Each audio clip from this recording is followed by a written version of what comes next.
Assalamualaikum warahmatullahi wabarakatuh. Alhamdulillahi rabbil alamin. Wassalatu wassalamul atammanil akmalani alal mab'usi rahmatan lil alamin, nabiyina wa rasulina Muhammadin wa ala alihi wa ashabihi wa man tabi'ahum bi ihsanin ila yaumiddin. Amma ba'd. Fa ya ibadallah, kaum muslimin wal muslimat, keluarga seberataan rahimani Allahu wa iyyakum. Alhamdulillah, segala puji bagi Allah Subhanahu wa ta'ala yang masih memberikan kepada kita kesehatan, kekuatan, taufik dan hidayahnya, sehingga kembali kita bisa berkumpul di majelis yang mulia ini dalam rangka menghadiri kajian rutin kita, yaitu membaca kitab Bulughul Maram karya Al-Imam Ibnu Hajar Al-Asqalani rahimahullahu ta'ala. Salawat serta salam semoga senantiasa tercurahkan kepada junjungan kita Nabi besar Muhammad sallallahu alaihi wasallam, kepada keluarga beliau, para sahabat beliau, dan orang-orang yang istiqamah di atas jalan beliau ila yaumil qiyamah. Insyaallah pada kesempatan malam hari ini kembali kita akan melanjutkan pelajaran kita masih tentang kitab janaiz, ya, atau kitab jenazah, yang mana pada pertemuan lalu kita telah sebutkan pembahasan tentang fikih menjenguk atau membesuk orang sakit, ya. Kita sebutkan adab-adabnya. Maka malam hari ini insyaallah pembahasan kita akan lanjutkan. Pertama kita akan membahas tentang hal-hal yang dilakukan ketika menghadapi orang yang sakaratul maut. Dilanjutkan dengan pembahasan kiat-kiat atau sebab-sebab meraih husnul khatimah insyaallah. Jadi tadi kita sebutkan pembahasan kita malam hari ini adalah apa yang dilakukan ketika menghadapi orang yang sakaratul maut. Yang pertama adalah mentalqin, untuk mengucapkan la ilaha illallah. Jadi yang pertama yang dilakukan adalah mentalqin, untuk mengucapkan la ilaha illallah. Apa itu talqin? Nuntun, ya. Talqin itu secara bahasa Arab dari kata laqana yulaqqinu talqinan. Artinya adalah 'allama yu'allimu ta'liman, mengajarkan, sama seperti mengajarkan, ya. Maka menuntun itu kan juga mengajarkan. Sehingga inti dari talqin adalah mengajarkan tadi, menuntun. Dan Nabi SAW mengatakan laqinu mautakum la ilaha illallah. Talqinlah mayit kalian, ya, berarti ajarilah mayit kalian mengucapkan la ilaha illallah. Di sini Nabi SAW mengatakan mautakum, mayit kalian. Apa yang dimaksud dengan mayit di sini? Apakah yang sudah meninggal ditalqinkan la ilaha illallah, ataukah sebelum meninggal? Maka di sini perlu diketahui bahwasanya al-mayyit di dalam bahasa Arab itu ada dua makna. Al-mayyit dalam bahasa Arab ada dua makna. Pertama adalah orang yang sudah meninggal, itu disebut dengan al-mayyit. Dan juga orang yang sekarat, yang hendak meninggal dunia, itu juga disebut dengan al-mayyit. Maka ketika Nabi SAW mengatakan laqinu mautakum la ilaha illallah, talqinlah, tuntunlah mayit kalian ya dengan la ilaha illallah, maksudnya adalah ketika dia masih hidup ya, sekarat hendak meninggal dunia. Jadi tempat mentalkin itu ketika dia masih hidup ya, bukan setelah meninggal. Karena sebagian kan ada yang mentalkin kapan? Di kuburan setelah dikuburkan.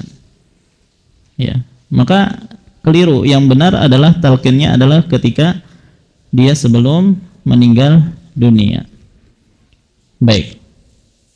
Maka talqin mayit adalah mengajari atau menuntun orang yang hendak meninggal dunia untuk mengucapkan kalimat yang paling bermanfaat baginya di akhir hayatnya, yaitu kalimat tauhid la ilaha illallah.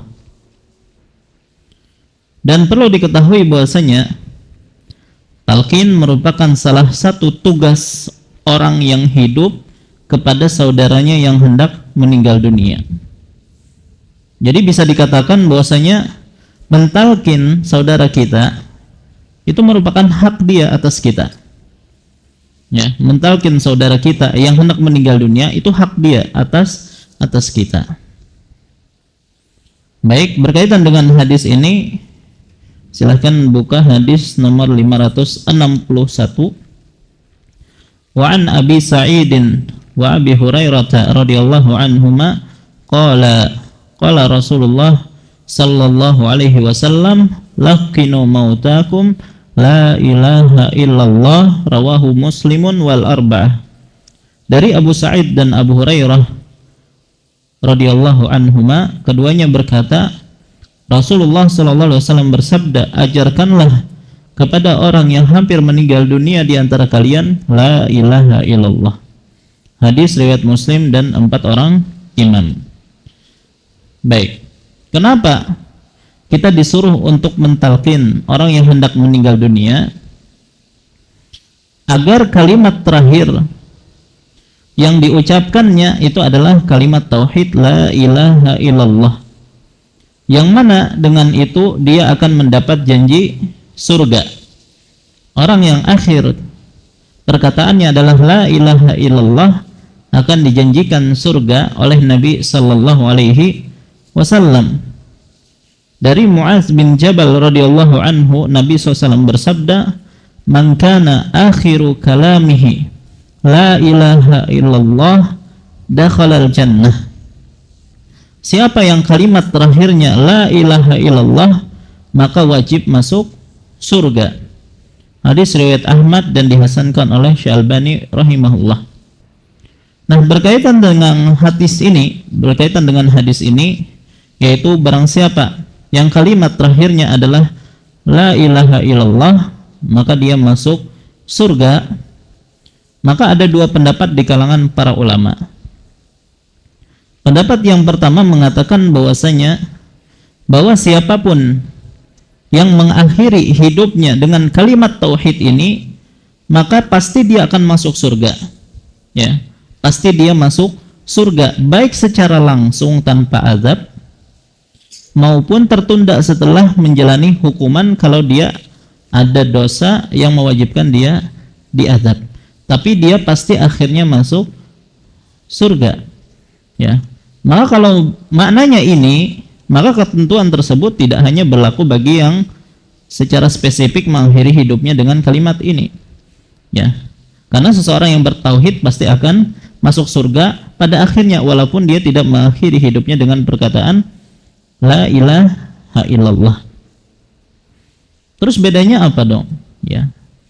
Bedanya ya kalau dia mengatakan la ilaha illallah di akhir hayatnya, kita pastikan dia sudah muslim, ya. Terutama bagi mereka orang kafir yang mengaku masuk Islam misalnya.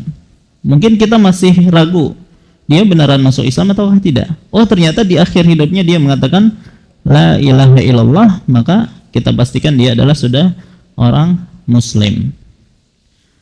Adapun pendapat yang kedua berkaitan makna hadis ini, bahwa siapapun yang mengakhiri hidupnya dengan la ilaha illallah sebagai ucapan terakhirnya, meskipun sebelumnya ia adalah orang yang banyak berbuat dosa, maka ucapan dia di akhir hayatnya itu akan menjadi sebab rahmat Allah kepadanya, yang mana keselamatannya itu langsung dari dia selamat langsung dari neraka, artinya tidak dimasukkan ke dalam neraka. Jadi ucapannya itu, ucapan la ilaha illallah di akhir hayatnya itu menjadikan datangnya rahmat Allah kepada dia yang mengampuni seluruh dosanya dan memasukkannya ke dalam surga. Baik. Adapun mereka yang bertauhid tapi tidak mengakhirkan perkataannya dengan la ilaha illallah, maka perkaranya kembali kepada kehendak Allah. Kalau dia punya dosa, maka terserah Allah mau diazab baru dimasukkan ke dalam surga atau diampuni langsung masuk surga. Baik. Kemudian, jadi ini dua pendapat di kalangan para ulama tentang makna hadis ini. Kemudian kita berpindah bagaimana cara mentalkin calon mayit. Ya, bagaimana cara mentalkin calon mayit ini. Pertama, bisikan kepada orang yang hendak meninggal untuk mengucapkan la ilaha illallah. Ingat, dibisikkan, gak usah diteriaki. Sudah? Jadi dekatkan mulut kita ke telinganya, ya. Misalnya kalau yang hendak meninggal itu ayahnya, maka bisa dia bilang, wahai ayah, bah, misalnya gitu kan, ucapkan la ilaha illallah, dibisikan. Yang penting ayahnya mendengar. Baik. Dan jangan diulang-ulang, ya, sekali dulu. Bah, ucapkan la ilaha illallah. Diam dulu, biar calon mayit ini meresapi dulu perkataan kita. Baik, kalau dia mengucapkannya, maka sudah, jangan ditambah lagi. Baik, jangan disuruh mengulang lagi atau jangan diajak bicara lagi, ya.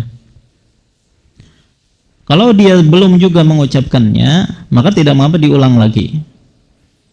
Baik, tapi dengan lembut tadi. Jangan membuat mayit itu merasa gusar dengan kita teriakin. Bila perlu, tambahkan janji indah di akhirat jika ia berhasil mengucapkan kalimat tauhid. Ya, misalnya ucapkan la ilaha illallah, surga akan menantimu. Semoga dengan itu dia termotivasi untuk mengucapkan la ilaha illallah. Ingat, kondisi sakaratul maut itu adalah kondisi yang sangat sulit. Baik, makanya itulah kita perlu mentalkin dia supaya mudah mengucapkan la ilaha illallah. Baik, jadi boleh ditambah janji-janji, ucapkanlah la ilaha illallah, maka surga akan menantimu. Makanya ketika Nabi SAW menjenguk paman beliau, siapa paman beliau? Abu Thalib. Ya, untuk mengucapkan, ya, agar beliau mengucapkan la ilaha illallah, ya, maka apa yang dikatakan oleh Nabi SAW? Baik, kita akan bacakan kisahnya. Lamma hadaratul wafah, jadi ketika ketika Abu Thalib hendak meninggal dunia, maka Nabi SAW datang menjenguk paman beliau.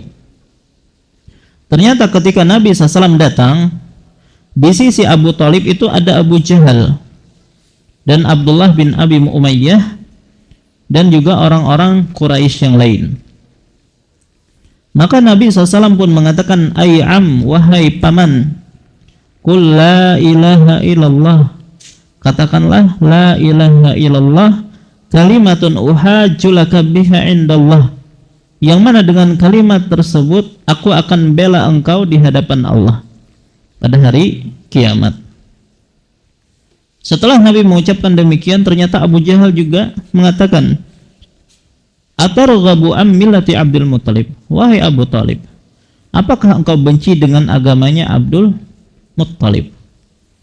Jadi Nabi menyuruh mengucapkan la ilaha illallah, Cuman Abu Jahal memprovokasi Abu Thalib, apakah engkau benci dengan agamanya Abdul Muttalib? Ya, maka diulang lagi oleh Nabi SAW, wahai paman, ucapkanlah la ilaha illallah.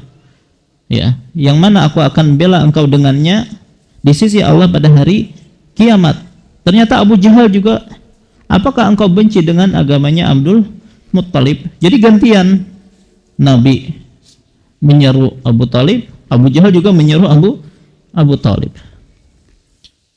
Sampai akhirnya akhir perkataan dari Abu Thalib, ternyata dia tetap berada di agama Abdul Muttalib, tidak mau mengucapkan la ilaha illallah. Maka tentunya hal ini sangat menyedihkan Rasulullah sallallahu alaihi wasallam. Maka kata beliau, wallahi la astaghfiranna laka ma lam unha anhu. Demi Allah, aku akan senantiasa memintakan ampunan untukmu selama aku tidak dilarang. Ya, ternyata Allah pun melarang Nabi sallallahu alaihi wasallam untuk memintakan ampun untuk paman beliau dan untuk orang-orang musyrik secara umum. Baik. Maka dalam hal ini, ya, sebenarnya dalam kisah wafatnya Abu Thalib ini banyak pelajaran yang bisa kita ambil. Di antaranya adalah boleh mengunjungi orang kafir yang sedang sakit, ya, untuk mengajaknya masuk Islam, ya. Kalau hanya sekedar mengunjungi tanpa ada maslahat, maka hukum asalnya dilarang. Tapi kalau untuk menampakkan, ya, keindahan Islam, akhirnya kita menjenguk orang kafir, menampakkan kelembutan Islam, keindahan Islam, semoga dia tertarik untuk masuk Islam, itu boleh. Atau langsung kita ajak dia untuk masuk Islam, itu boleh. Tapi kalau selain daripada itu, maka hukum asalnya terlarang mengunjungi orang kafir. Kemudian di antara faidahnya juga, orang kafir apabila mengucapkan la ilaha illallah di akhir hayatnya, maka ia dihukumi masuk Islam dan ia selamat dari azab neraka. Makanya, ya, pada pertemuan lalu kita sebutkan juga Nabi pernah mengunjungi seorang anak Yahudi, ya. Ketika dia sakit, maka Nabi langsung mengatakan qul la ilaha illallah, katakanlah la ilaha illallah. Anak ini lihat ayahnya, akhirnya ayahnya mengatakan taati Abul Qasim, yaitu taatilah Muhammad. Akhirnya dia mengucapkan la ilaha illallah. Maka kata Nabi SAW, ya, segala puji bagi Allah yang telah menyelamatkan dia dari api neraka. Baik. Kemudian juga di antara faidah dari kisah ini, bahayanya teman yang buruk. Coba teman duduknya tadi ketika Nabi datang siapa? Abu Jahal, Abdullah bin Abi Umayyah, ya, yang memberikan pengaruh, ya, memprovokasi Abu Thalib, yang akhirnya Abu Thalib enggan untuk mengucapkan la ilaha illallah. Ya. Baik, jadi ini di antara bahaya berteman dengan orang yang buruk. Bahkan sampai kematian pun, ya, dampak buruk itu masih terasa. Kemudian di antara faidahnya juga, di antara sebab utama seseorang terhalang dari hidayah itu adalah fanatik dengan ajaran nenek moyang. Coba yang digunakan oleh Abu Jahal untuk memprovokasi Abu Thalib, menghalangi Abu Thalib untuk masuk Islam, itu apa? Ya. Apakah engkau benci dengan agama Abdul Muttalib? Apakah engkau benci dengan agama nenek moyangmu? Dan itu perkara yang sudah lumrah, ya. Perkara yang membuat seseorang itu susah untuk meninggalkannya. Kalau sudah dikatakan nenek moyang, ajaran nenek moyang, kita ajari, kita datangkan dalil apapun, tidak akan mempan kalau dia sudah fanatik dengan ajaran nenek moyang. Baik, begitu juga di antara sebab seseorang terhalang dari hidayah adalah takut celaan manusia.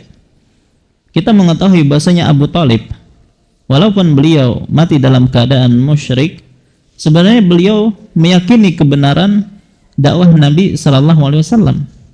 Makanya dalam syair yang masyhur dari Abu Talib, walaqad alimtu bi anna dina Muhammadin min khairi adyanil bariyati dinan.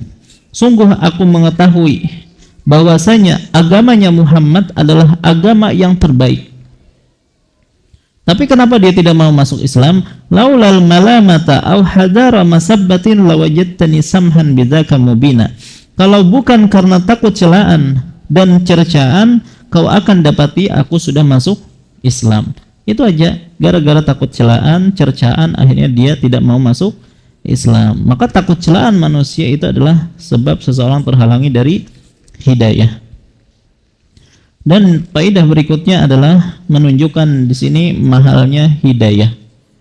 Hidayah itu mahal, yang tidak Allah berikan kepada setiap orang. Bayangkan Abu Talib, kalau dibandingkan jasanya Abu Talib kepada Islam dengan jasa kita itu tidak ada apa-apanya ya dibandingkan jasanya Abu Talib. Jadi orang musyrik ya, yang mungkin kita bisa katakan orang musyrik yang paling berjasa terhadap agama Islam itu siapa? Abu Talib. Bayangkan ya, Abu Talib itu pasang badan istilahnya untuk membela Nabi Shallallahu Alaihi Wasallam. Beliau rela mati, bahkan ikut diboikot. Ya, ketika orang-orang kafir Quraisy memboikot keluarga Nabi Shallallahu Alaihi Wasallam, Abu Talib juga ikut diboikot. Artinya beliau rela mati, mempertaruhkan nyawa beliau untuk membela Nabi, melindungi Nabi Shallallahu Alaihi Wasallam. Berkat lindungan dari Abu Talib, orang-orang kafir Quraisy itu tidak berani untuk mengganggu Nabi Shallallahu Alaihi Wasallam secara fisik. Makanya secara fisik kapan Nabi diganggu? Ketika Abu Talib meninggal dunia. Baik. Maka Nabi SAW itu sangat ingin agar paman beliau itu masuk Islam. Dan tentunya beliau sangat sedih ketika ternyata Abu Talib tidak mau masuk Islam. Ya. Tapi itulah ketika Allah Subhanahu wa taala tidak mengasih hidayah, maka tidak ada seorang pun yang mampu mengasih hidayah. May yahdihillahu fala mudhillalah. Barang siapa yang diberi petunjuk oleh Allah, maka tidak ada seorang pun yang mampu untuk menyesatkannya. Wa may yudlil fala hadiyalah. Dan barang siapa yang sudah disesatkan oleh Allah, maka tidak ada seorang pun yang mampu untuk memberinya petunjuk. Coba, bahkan seorang nabi pun tidak bisa memberikan petunjuk kalau Allah tidak memberikan petunjuk. Dan ini sudah ada pada zaman nabi-nabi sebelumnya. Nabi Ibrahim alaihissalam ya, berdakwah kepada kaumnya dan juga kepada ayahnya Azar. Ya, tetapi ayahnya tidak mau masuk Islam, tidak mau menerima agama Nabi Ibrahim. Nabi Nuh alaihissalam tidak bisa memberi hidayah kepada siapa? Istri dan anaknya. Begitu juga Nabiullah Lut alaihissalam tidak mampu memberi hidayah kepada istrinya. Ya, maka kita yang sudah diberi hidayah oleh Allah Subhanahu wa taala, syukuri hidayah tersebut, jaga betul-betul hidayah tersebut. Ya, jangan coba-coba masuk ke ranah fitnah atau ke ranah syubhat. Ya, karena ketika syubhat itu sudah tertanam pada diri seseorang, sudah masuk ke dalam pikiran kita, maka bisa jadi naudzubillah itu menjadi sebab dicabutnya hidayah tersebut dari kita. Baik. Nah, jadi boleh ketika seseorang mentalkin orang yang hendak meninggal dunia tadi menyebutkan ganjaran dari mereka yang mengucapkan la ilaha illallah. Kemudian juga tadi kita katakan jangan sampai orang yang meninggal merasa terganggu ketika kita mentalkin. Ya, jangan mentalkin berulang-ulang, apalagi dengan suara keras. Ya, ucapkan la ilaha illallah, la ilaha illallah, la ilaha illallah. Yuk. Ini dalam kondisi sulit, tambah kita ucapkan seperti itu tambah sulit. Ya. Bahkan bisa jadi dia benci akhirnya mengucapkan kalimat tersebut karena dia sangat tersiksa dengan perkataan kita. Makanya Al-Imam Nawawi rahimahullah beliau mengatakan wa ajma'al ulama ala hadzal talqin. para ulama sepakat tentang dianjurkannya talqin ini. Wa karihul iktsara alaihi wal muwalat li'alla yadjar bi dhiqi halihi wa shiddati karbihi. Namun mereka, yaitu para ulama, tidak menyukai jika talqin tersebut dilakukan secara berlebihan atau terus-menerus. Alasannya adalah agar orang yang sedang menghadapi sakaratul maut tidak merasa jengkel atau tertekan karena keadaannya yang sulit dan penderitaannya yang berat, yang bisa membuatnya membenci talqin tersebut. Ya. Jadi bukannya diucapkan la ilaha illallah, justru dia mengatakan sesuatu yang tidak pantas. Ya, malah mencela akhirnya orangnya. Ya, maka ketika mentalkin kita harus lembut. Ya, jangan terlalu didesak. Ya, kita lembut, kita diamkan dulu. Kalau kalau lama tidak mengucapkan, kita ulangi lagi dengan lembut dan seterusnya. Makanya Al-Imam Az-Zahabi rahimahullah menceritakan tentang Abdullah bin Mubarak, ya, seorang ulama. Ketika Ibnu Mubarak sedang sekarat, ya, hampir meninggal dunia, ada seorang laki-laki yang mentalkin dia, ya, mengatakan qul la ilaha illallah, katakanlah la ilaha illallah. Cuma diulangi terus, ya, beberapa kali. Akhirnya ditegur oleh Abdullah bin Mubarak sendiri, ya. Jadi mayitnya menegurnya, atau yang sekarat tadi menegur dia. Lasta tuhsin, perbuatan engkau ini tidak baik, bukan begitu cara mentalkin. Wa akhafu an tu'ziya musliman ba'di, dan aku khawatir engkau akan mengganggu muslim yang lain sepeninggalku nanti kalau caranya seperti ini mentalkinmu. Baik, maka ketika engkau ingin mentalkin, katakanlah la ilaha illallah. Sudah? Kemudian jangan bicara lagi. Baik, kalau sudah aku ucapkan la ilaha illallah, sudah, jangan ajak aku bicara lagi. Stop, sudah. Jangan sampai diajak bicara, nanti dia mengucapkan kata yang lain. Baik, kalau dia mengucapkan kata yang lain, maka baru ulangi lagi la ilaha illallah. Baik.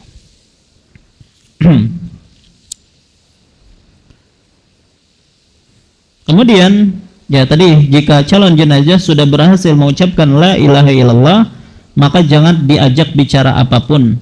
Jangan tanya minta apa, jangan tanya apa yang dirasakan. Terus lagi diajak bicara, ya, karena macam-macam yang diucapkannya lagi, bukan akhir kalimatnya lagi apa? La ilaha illallah. Baik. Nah, jika dia ternyata berbicara atau meminta sesuatu, ya, maka silahkan kabulkan permintaannya jika memungkinkan. Kemudian setelah itu talqin ulang. Baik. Apakah ketika mentalqin harus menggunakan kalimat perintah? Ya, ucapkanlah la ilaha illallah, atau hanya la ilaha illallah saja kita biasikan ke telinga dia. Maka kita melihat kondisi dia. Kalau masih tenang saja, ya, calon mayit ini, maka tidak mengapa kita suruh dia, ucapkanlah la ilaha illallah. Tapi kalau sangat susah bagi dia untuk hal itu, atau sangat berat bagi dia untuk memahami perkataan kita, maka bisikan saja di telinganya la ilaha illallah. Semoga dia bisa mengulangi perkataan tersebut. Baik. Kemudian, apakah perlu selain la ilaha illallah kita tambahkan Muhammad Rasulullah? Jadi ketika mentalkin, apakah la ilaha illallah Muhammad Rasulullah, atau cukup la ilaha illallah saja? Baik, dalam hal ini banyak khilaf di kalangan para ulama, tapi wallahu alam banyak para ulama menyatakan tidak mengapa ditambah Muhammad Rasulullah, bahkan itu yang lebih sempurna. Tapi kalau kita melihat kondisi dia sangat sulit, ya, sangat susah, maka cukup kita talqin la ilaha illallah. Ya, karena memang dalam hadis kan kata Nabi SAW, laqinu mautakum la ilaha illallah. Ajarkanlah orang yang hendak mati di antara kalian untuk mengucapkan la ilaha illallah. Artinya tidak mengapa kalaupun hanya mencukupkan la ilaha illallah. Maka ini adalah perkara yang pertama yang dianjurkan bagi kita ketika menghadapi orang yang sakaratul maut, yaitu mentalkinnya la ilaha illallah. Baik. Hal yang kedua yang kita lakukan ketika menghadapi orang yang sakaratul maut, hadapkan dia ke arah kiblat. Hadapkan ke arah kiblat. Kalau memungkinkan ya. Baik. Menghadapkannya ke arah kiblat itu maksudnya gimana? Pertama, kalau bisa orang yang ingin mati ini, kalau dia bisa bermiring kanan ya, sebagaimana sunnah ketika tidur dengan miring ke sebelah kanan, maka langsung kita hadapkan wajahnya ke kiblat. Ya, cuman kebanyakan orang sakit itu tidak mampu untuk miring ke kanan, maka tidak mengapa kalaupun dia tidur terlentang, kemudian kita arahkan kakinya ke arah kiblat. Ya, itu sunnah. Baik, Nabi SAW mengatakan al-baitul haramu kiblatukum ahya'an wa amwata. Baitul Haram ya, atau maksudnya Masjidil Haram, maksudnya Ka'bah, itu adalah kiblat kalian baik ketika hidup maupun meninggal dunia. Baik, dan para ulama menyebutkan begitu juga ketika dia dalam keadaan sekarat dianjurkan untuk menghadapkan ke arah kiblat. Ketika kita sholat, kita menghadap ke arah kiblat. Ketika kita dikuburkan, diarahkan ke arah kiblat. Ya.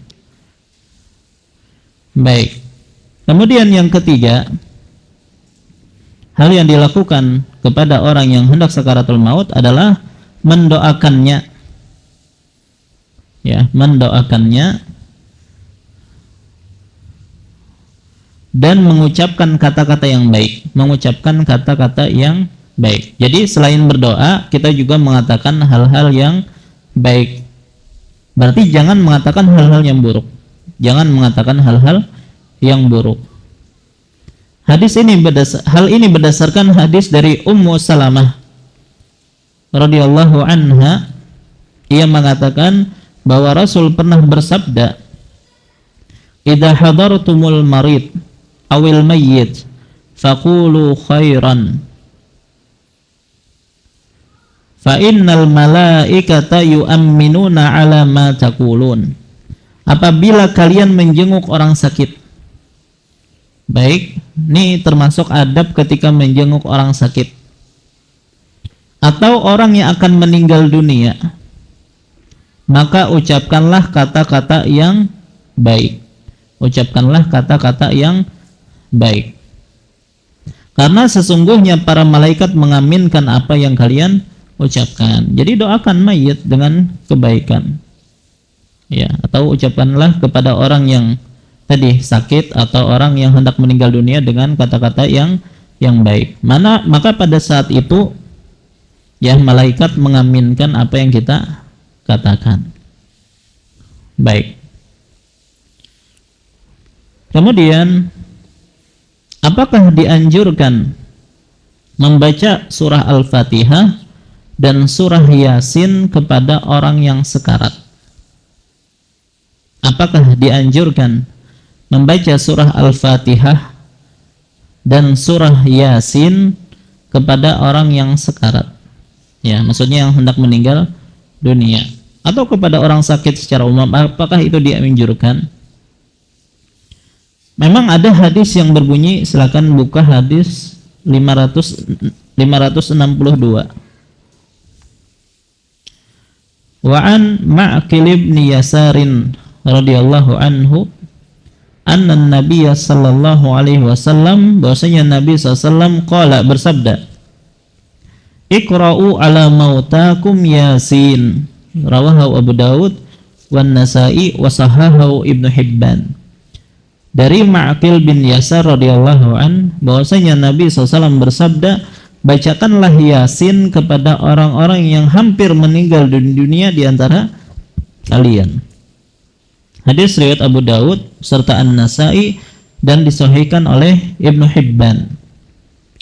Hadis ini diperselisihkan oleh para ulama akan kesahihannya. Menulangi, hadis ini para ulama berbeda pendapat akan kesahihannya. Nah, di sini disebutkan Ibnu Hibban rahimahullah mensahihkan hadis ini. Hanya saja ada juga para ulama yang mendhaifkan hadis ini, dan Syalbani rahimahullah menyatakan hadis ini hadis yang dhaif, hadis yang lemah. Wallahu alam, pendapat yang paling kuat dalam hal ini adalah hadisnya adalah hadis yang lemah, tidak bisa diamalkan. Maka berdasarkan hal ini, bagi mereka yang mengatakan hadisnya hadis yang dhaif dan ini yang lebih kuat, maka tidak dianjurkan untuk membacakan surah Yasin kepada orang yang sekarat. Baik, adapun bagi mereka yang mengatakan hadis ini hadis yang sahih atau hadis yang hasan, maka baginya membacakan Yasin itu mustahab kepada orang yang sekarat. Ingat, ketika kita membacakan surah Yasin bagi mereka yang mengatakan hadisnya itu sahih atau hasan, itu maksudnya adalah membacakan Yasin ketika dia masih hidup, ya, sudah sekarat, bukan ketika dia sudah meninggal dunia. Baik, itu bagi mereka yang menyatakan tetap disunnahkan. Tapi wallahu alam, kita katakan yang benar itu tidak disunnahkan. Wallahu alam. Adapun membaca surah Al-Fatihah, ya, wallahu alam, ini disebutkan dalam buku-buku fikih, ya. Hanya saja ulun pribadi tidak mendapati dalil akan dianjurkannya membaca Al-Fatihah untuk orang yang sedang sekarat, ya. Jadi ulun tidak tahu dalilnya yang mereka jadikan pegangan dalam masalah ini. Kalau masalah Yasin tadi ada hadisnya, hanya saja para ulama menyatakan hadis itu adalah hadis yang dhaif. Baik, nah inilah perkara-perkara yang dilakukan ketika seseorang menghadapi sakaratul maut. Jadi ada 3 tadi. Apa yang pertama?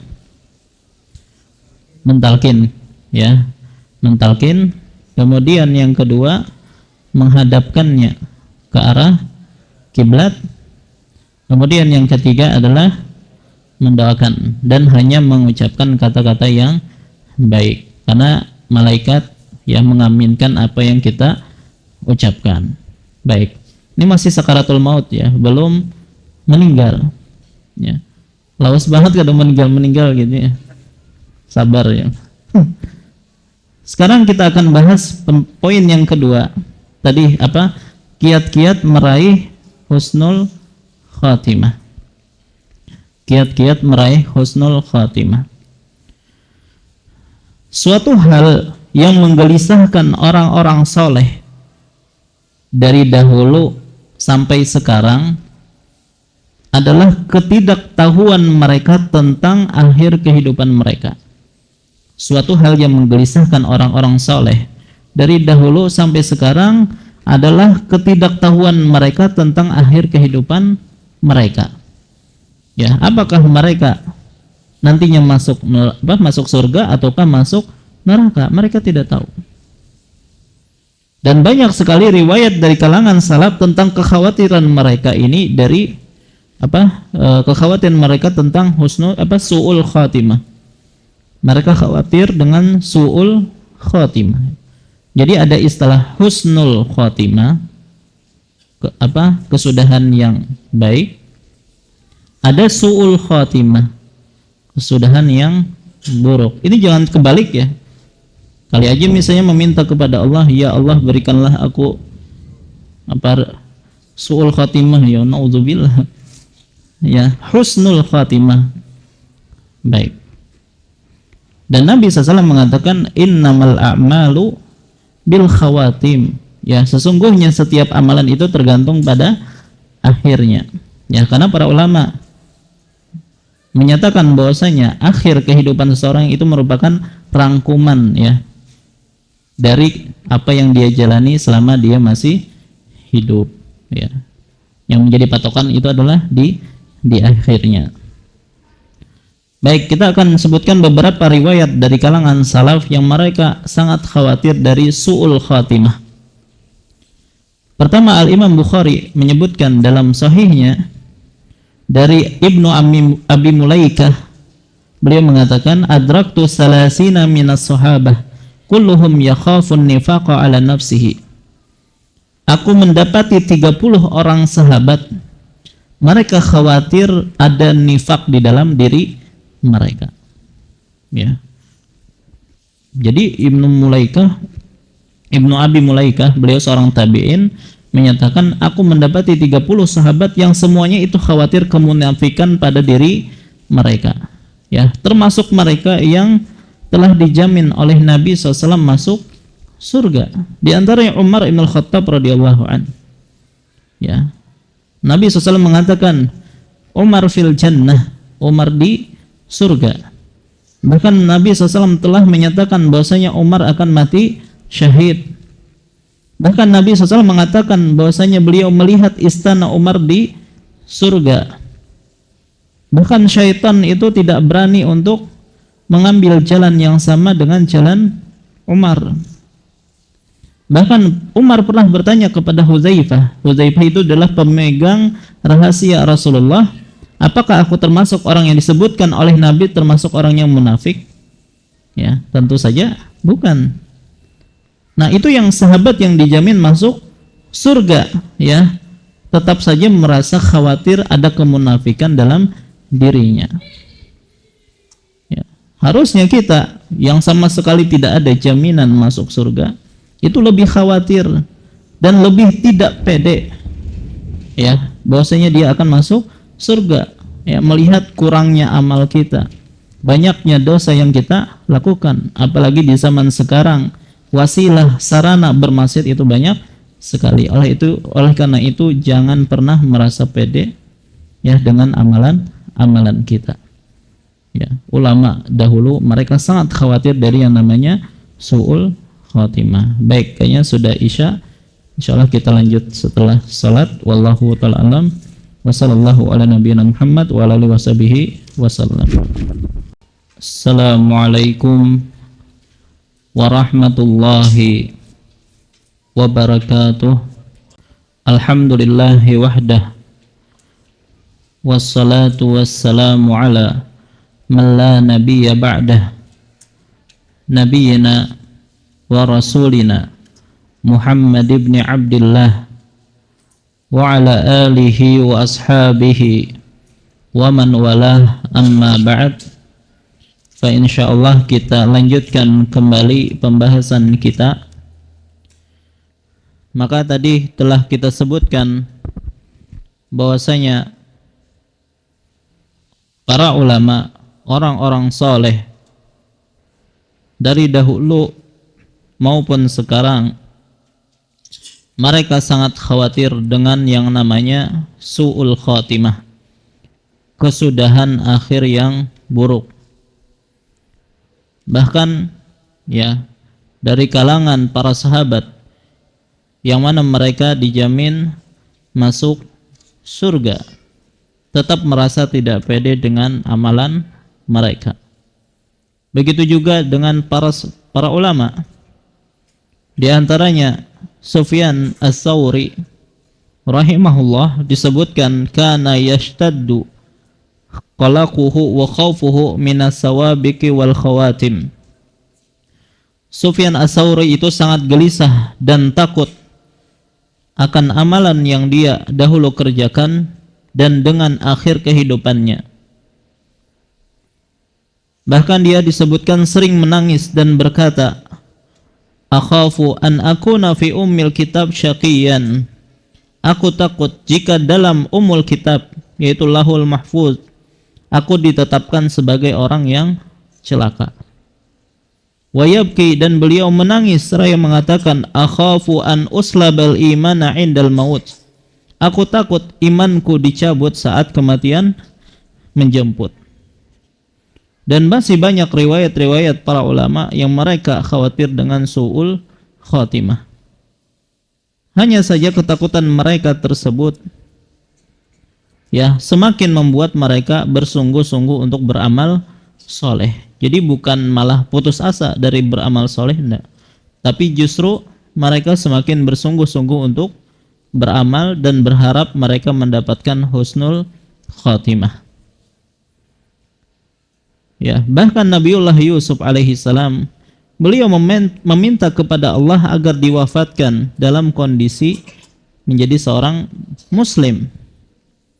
Setelah begitu banyak cobaan yang beliau hadapi, mulai dibuang oleh saudaranya, dijual sebagai budak, kemudian dituduh merayu istri Perdana Menteri, ya, dipenjara, kemudian akhirnya dia dikeluarkan jadi menteri di Mesir, kemudian bertemu lagi dengan ayahnya.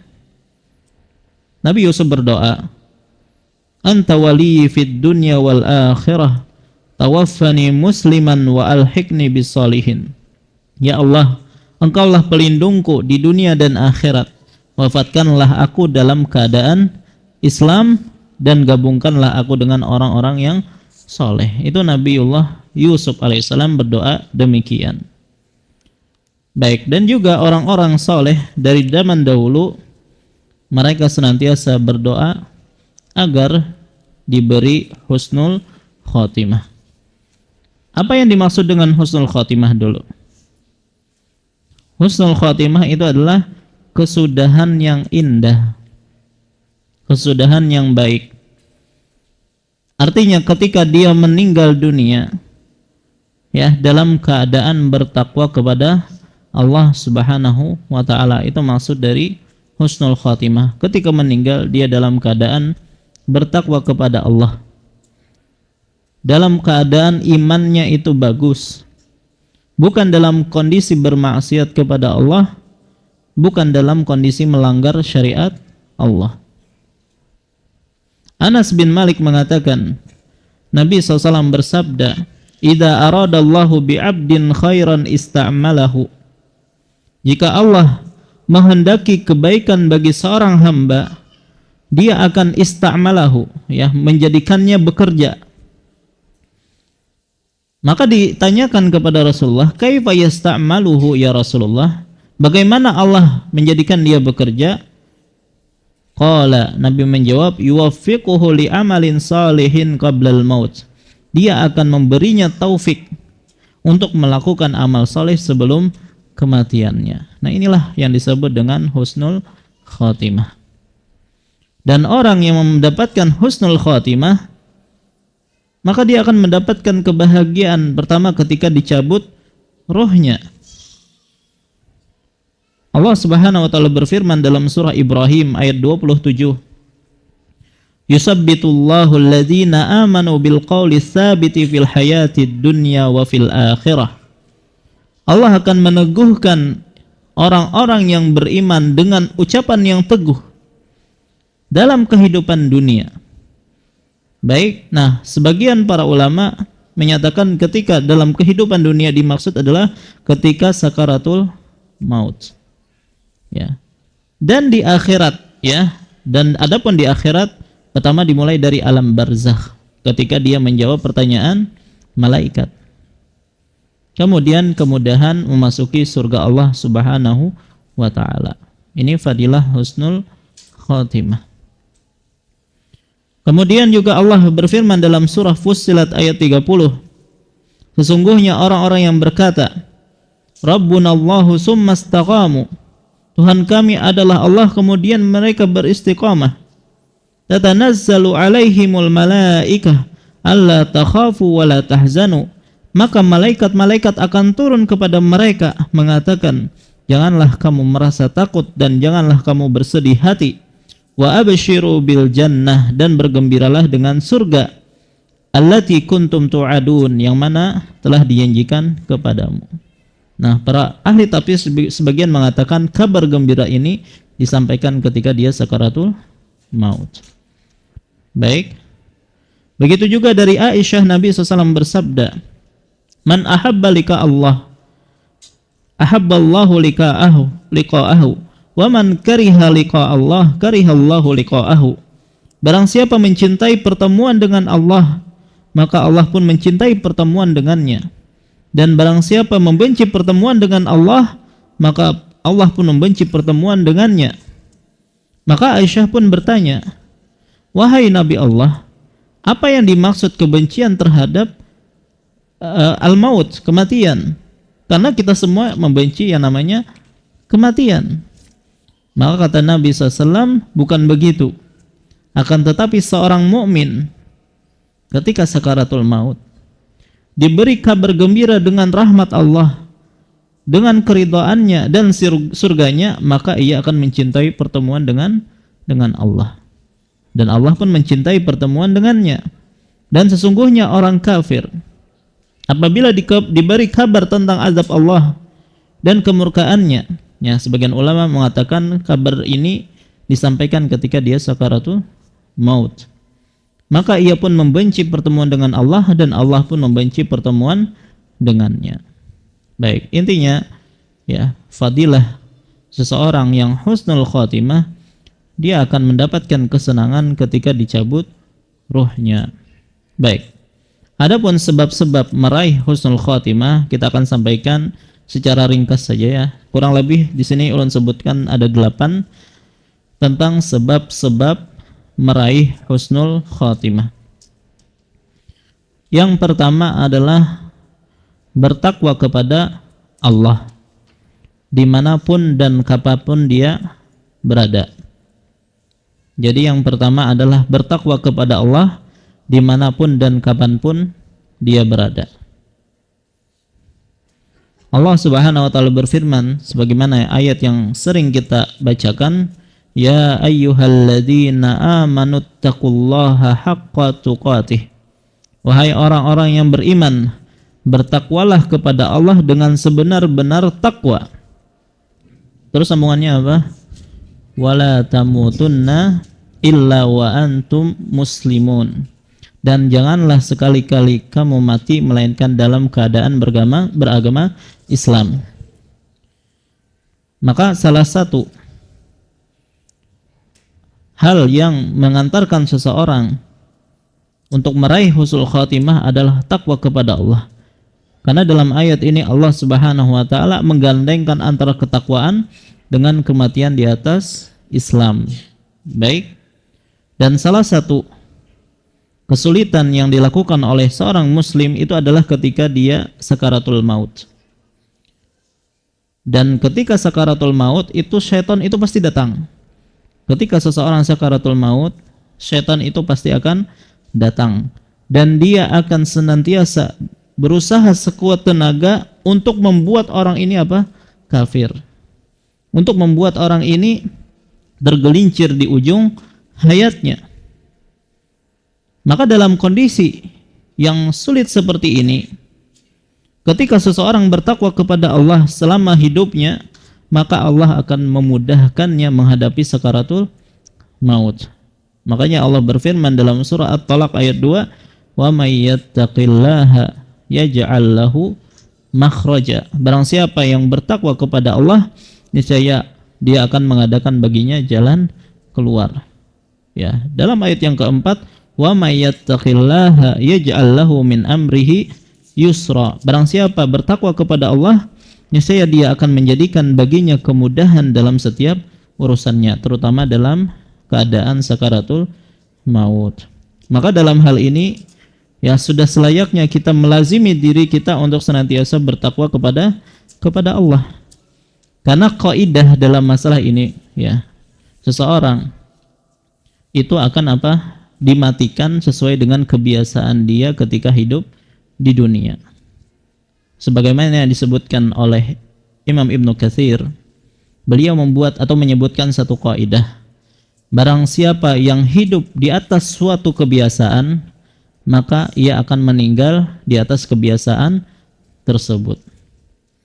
Dan barang siapa meninggal di atas sesuatu atau suatu kebiasaan tersebut, maka ia akan dibangkitkan juga dalam keadaan seperti itu. Maka orang yang senantiasa bertakwa kepada Allah ya, maka akhir hidupnya akan dimudahkan oleh Allah. Adapun orang yang senantiasa bermaksiat, ya setiap hari bermaksiat, bahkan dia cinta dengan maksiat tersebut, maka orang seperti ini sulit untuk mendapatkan husnul khotimah. Baik, ini yang pertama, bertakwa kepada Allah. Yang kedua adalah mengingat kematian, dan ini sudah kita jelaskan panjang lebar pada kajian-kajian sebelumnya. Nabi SAW mengatakan, aksiru dzikra hazimil ladzat, perbanyaklah mengingat penghancur kelezatan, yaitu kematian. Orang yang senantiasa mengingat kematian, maka dia akan bersiap-siap untuk menghadapi kematian tersebut, yaitu dia akan semangat beramal saleh. Adapun orang yang lalai dari mengingat kematian, dan betapa banyak di antara kita yang lalai mengingat kematian, maka dia akan mudah menunda-nunda taubat, malas untuk beribadah, tidak puas dengan dunia ini. Baik, maka itulah yang dia lakukan, itulah hukuman bagi mereka yang lalai dengan mengingat kematian. Makanya Nabi SAW mengatakan, zurul kubur, ya, ziarahilah kubur, fa innaha tudzakirukumul akhirah, sesungguhnya hal itu akan mengingatkan kalian kepada akhirat, ya. Maka hal yang kedua yang merupakan cara agar seorang mendapatkan husnul khotimah adalah dengan banyak mengingat kematian. Baik, yang ketiga adalah segera bertaubat. Jangan ditunda-tunda. Ketika seseorang bermaksiat kepada Allah dan dia yakin itu adalah maksiat kepada Allah, maka dia senantiasa langsung bertaubat. Ya, memang manusia itu tidak lepas dari yang namanya dosa. Ya. Cuman walaupun begitu, seseorang yang bertakwa kepada Allah, ketika dia berbuat dosa, maka dia langsung bertaubat kepada Allah. Betapa banyak orang yang menunda-nunda taubat, belum sempat bertaubat, akhirnya meninggal dunia dalam keadaan bermaksiat. Ya, kan banyak penyakit yang namanya taswif itu ya. Taswif itu adalah menunda-nunda taubat. Kaina. Insya Allah hari ini terakhir, esok bertaubat. Ya, enggak. Ya, nanti minggu depan aja bertaubat. Wah, umur masih 30-an. Karena aman sudah 40 hanyar bertaubat, dan terus seperti itu. Sementara yang namanya kematian itu bisa datang kapan saja. Baik, maka di antara cara agar mendapatkan husnul khotimah, setiap kali berdosa langsung ditaubati.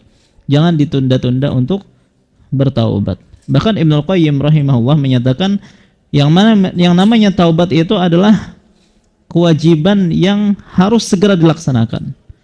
Kalau dia menunda bertaubat, maka itu dosa tersendiri. Menunda taubat itu dosa tersendiri. Dan orang yang terbiasa yang seperti ini dikhawatirkan dia meninggal dan dia belum sempat bertaubat kepada Allah Subhanahu wa taala.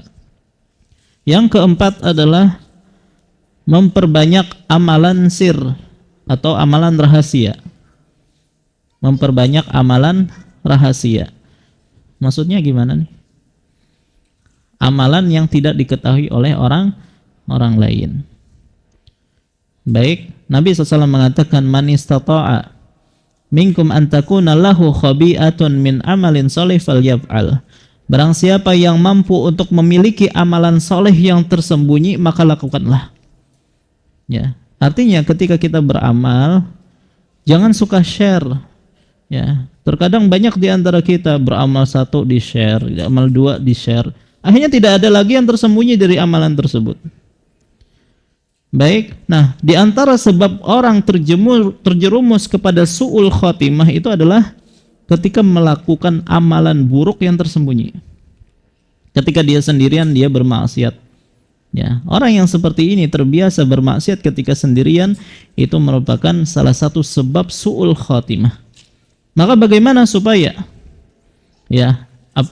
menutupi hal-hal ini? Maka dia lakukan hal yang serupa tapi merupakan berupa amal soleh. Artinya ketika dia bermaksiat ketika sendirian, ketika tersembunyi, maka dia balas dengan beramal soleh ketika sendirian. Ya. Maka hendaknya asalnya yang namanya amal kita itu harusnya tersembunyi. Ya, itu hukum asalnya. Kalau bisa amal kita itu tersembunyi. Kecuali yang memang harus dinampakkan. Seperti sholat berjamaah, kan nggak mungkin tersembunyi. Baik, azan ya nggak mungkin tersembunyi. Ya, adapun yang lain ya, yang mungkin untuk tersembunyi, maka jangan kita nampakkan. Baik, ya khawatirnya kalau kita sering share seperti itu, ya itu akan mengurangi pahala dari amal tersebut, apalagi sampai dihinggapi apa? Riya ataupun sum'ah yang bisa membatalkan pahala amal tersebut. Maka yang keempat itu adalah memperbanyak amalan rahasia atau amalan sir. Baik, yang kelima di antara cara mendapatkan husnul khotimah adalah banyak berdoa kepada Allah agar mendapatkan husnul khotimah. Bisa berdoa dengan doanya Nabi Yusuf alaihissalam, tawaffani musliman wa alhiqni bisalihin. Wafatkanlah aku dalam keadaan muslim dan gabungkanlah aku dengan orang yang soleh. Begitu juga doa menjelang tidur. Ya, pian tuh kalau guring ada doanya kada? Atau langsung tidur aja gitu. Nabi SAW itu banyak mengajarkan kepada kita doa-doa sebelum tidur. Ya, mungkin puluhan ada. Baik, nah di antara doa yang diajarkan oleh Nabi SAW ketika tidur dan dianjurkan ini dibaca paling akhir, yaitu doa Allahumma aslamtu wajhi ilaika wa fawwadtu amri ilaika wa alja'tu zahri ilaika raghbatan wa rahbatan ilaika la malja'a wa la manja minka illa ilaika Allahumma amantu bi kitabika alladhi anzalta wa bi nabiyyika alladhi arsalta. Nah, barang siapa yang membaca doa ini sebelum tidur, ya, fa in mutta min lailatika, apabila engkau meninggal di malam itu, fa anta alal fitrah, maka engkau meninggal dalam keadaan fitrah, maksudnya adalah dalam keadaan Islam. Baik, waj'alhunna akhira ma tatakallam bihi, dan jadikanlah doa itu doa terakhirmu ketika engkau hendak tidur. Baik, yang belum hafal silahkan dicari di buku tentang doa dan wirid, ya. Nanti ditulis, ditempel di tempat tidur, ya. Dibaca setiap malam, insya Allah lama-lama hafal sendiri. Baik. Atau doa yang lain, ya. Doa yang diucapkan oleh Nabi SAW diantaranya adalah Allahumma inni as'aluka fi'lal khairat wa tarkal munkarat wa hubbal masakin wa an taghfirli wa tarhamani wa idza aradta fitnatan fi qaumin fatawaffani ghairu maftun wa as'aluka hubbaka wa hubba man yuhibbuk wa hubba amalin yuqarribu ila hubbik. Ya Allah, aku memohon kepadamu taufik agar bisa mengamalkan semua kebaikan, meninggalkan semua kemungkaran, dan bisa mencintai orang miskin. Jika engkau menghendaki bagi hamba-hambamu ujian atau fitnah, maka wafatkanlah aku tanpa terkena fitnah tersebut. Ini yang jadi perhatian kita. Apabila engkau menghendaki fitnah bagi hamba-hambamu, maka wafatkanlah aku dalam keadaan aku tidak terkena fitnah tersebut. Dan aku meminta kecintaanmu dan kecintaan orang-orang yang mencintaimu dan kecintaan kepada amalan yang mendekatkanku kepada cintamu. Baik. Nah, ini adalah doa. Ya. Dan bisa juga kalau misalnya nggak hafal doa-doa tadi, doa saja kepada Allah, ya Allah berikanlah aku rizki berupa husnul khotimah, tidak mengapa. Yang keenam, di antara amalan agar mendapatkan husnul khotimah adalah senantiasa berbaik sangka kepada Allah Subhanahu wa taala. Ya. Jadi baik sangka ketika kita sehat, senantiasa berbaik sangka kepada Allah. Ketika kita diuji dengan sakit, kita berbaik sangka kepada Allah. Begitu juga ketika kita menghadapi kematian, kita juga berbaik sangka kepada Allah Subhanahu wa ta'ala. Dan Nabi SAW mengatakan, la yamutanna ahadukum illa wa huwa yuhsinu billahi dhann. Janganlah salah seorang di antara kalian meninggal dunia kecuali dalam kondisi berprasangka baik kepada Allah Subhanahu wa ta'ala. Dan dalam hadis qudsi Allah berfirman, ana inda dhanni 'abdi bi falyazunna bima syaa. Sesungguhnya aku berdasarkan prasangka hambaku kepadaku, hendaknya hambaku berprasangka menurut yang dia sukai. Dalam riwayat yang lain Allah berfirman, ana inda dhanni 'abdi in zanna khairan falahu wa in zanna syarran falahu. Sesungguhnya aku berdasarkan prasangka hambaku kepadaku. Apabila dia berprasangka baik, maka baginya kebaikan, dan apabila dia berprasangka buruk, maka baginya keburukan. Maka sering kita berprasangka baik kepada Allah bagaimanapun keadaan kita, terutama ketika menghadapi kematian. Baik. Kemudian yang ketujuh, dan ini yang penting, tidak menzalimi orang lain. Jangan pernah berbuat zalim kepada orang lain. Khawatirnya orang yang kita zalimi itu akan berdoa kepada Allah, berdoa kejelekan untuk kita. Nabi SAW mengatakan, wattaqid da'watal mazlum fa innahu laisa bainahu wa bainallahi hijab. Takutlah kepada doa orang yang dizalimi, karena antara dirinya dengan Allah tidak ada penghalang. Ya. Dan khawatirnya doa dia kepada kita yang menzalimi itu dikabulkan ketika kita sakaratul maut. Ya. Maka kalau bisa hidup kita itu terbebas dari menzalimi orang lain, itu maka itu yang utama, ya. Karena kalau kita menzalimi orang lain, urusannya nanti berat di akhirat, ya. Maka selesaikan di dunia ini kalau ada kita masalah dengan saudara kita, dengan orang lain. Kalau perlu dibayar, ya silahkan dibayar. Karena kalau sudah di akhirat urusannya apa? Bayarannya itu bukan dengan duit lagi, tapi dengan pahala ataupun dosa, ya, pahala dosa.